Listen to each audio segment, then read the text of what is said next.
मिळालं पाहिजे हे शाहू महाराजांनी विचार केला.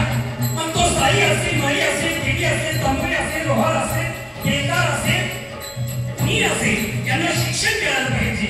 यासाठी कोल्हापुरामध्ये शाहू महाराजांनी एक शासकीय इमारत एका विद्वान ब्राह्मणाला चालवायला दिली.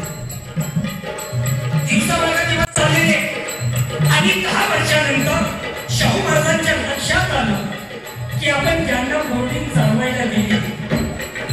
या बोर्डिंगमध्ये जर विचार केला तर एकही बहुजन समाजाचा मुलगा नाही. हे फक्त महिला खायचं काम करत आहे. आणि याच वेळी शाहू महाराजांनी ती बोर्डिंग जी आहे ती मोडून काढली आणि शाहू महाराजांनी कोल्हापुरामध्ये या परिसरामध्ये सर्व जाती धर्माच्या मुलांना शिक्षण मिळालं पाहिजे यासाठी बोर्डिंगची स्थापना केली. सर्व जाती धर्माच्या मुलांच्यासाठी. म्हणून